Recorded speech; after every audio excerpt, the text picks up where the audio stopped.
Good evening and welcome to the Channel Studios here in London with your international news around the world in 5. India has recorded the highest one-day tally of new COVID-19 cases anywhere in the world and the country's highest number of deaths over 24 hours. The country has close to 16 million confirmed cases, second only to the United States. India is in the grip of a second wave, raising more fears about its overwhelmed healthcare system. Reports say that crowds have formed outside hospitals in major cities, which are filled to capacity, and a number of people have died while waiting for oxygen. Russian police have arrested over 1,000 protesters after supporters of jailed Kremlin critic Alexei Navalny rallied in cities nationwide.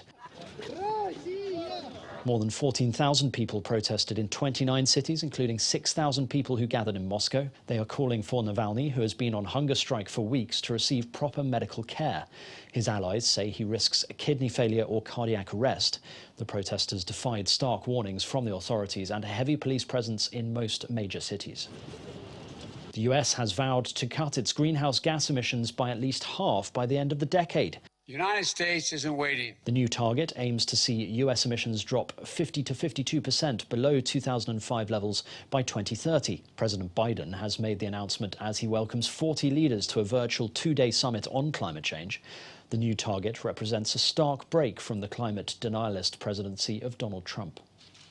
Australia has scrapped agreements tied to China's Belt and Road Initiative, prompting anger from Beijing and adding further strain to tense relations between the countries. They are not consistent with Australia's approach to foreign policy. The federal government used new powers to rip up two deals made between the state of Victoria and China. Canberra said it was backing away from the agreements to protect Australia's national interest. China's foreign ministry warned that Australia should avoid making already strained bilateral ties worse and that China reserves the right to take further actions. The Indonesian Navy says it has about 72 hours left to rescue 53 crew members of a missing submarine before they run out of oxygen. The vessel is thought to have disappeared about 60 miles off the coast of Bali. The German-built submarine had been conducting a drill but failed to report back and contact was lost.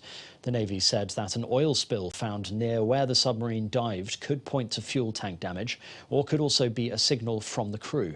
6 warships, a helicopter and 400 people are involved in the search. A bomb explosion at a luxury hotel in the Pakistani city of Quetta has killed 5 people and wounded 12.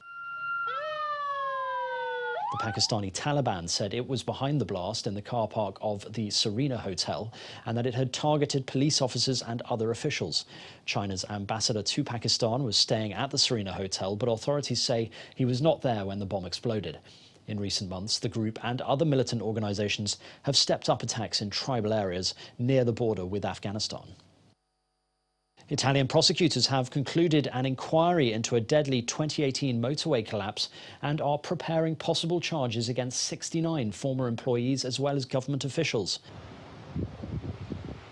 A road bridge run by Altantia's motorway gave way in the northern city of Genoa on August the 14th in 2018, killing 43 people.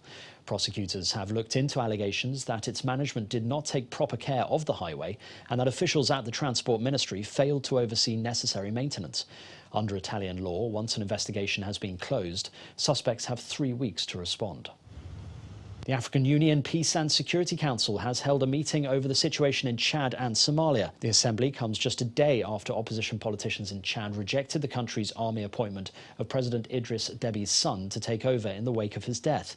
Meanwhile, Somalia is also facing a constitutional crisis following an electoral impasse of presidential and parliamentary elections. The AU Council can recommend sanctions against member states which violate its Charter on Democracy and Governance. And finally, NASA has announced that its Perseverance rover has extracted the first sample of oxygen from Mars. The 6-wheeled robot has converted a sample of the red planet's carbon dioxide-rich atmosphere into oxygen through an instrument aboard the rover known as MOXIE. NASA said the first conversion of carbon dioxide to oxygen could open up possibilities for further experimentation toward the goal of seeing humans on Mars in the future.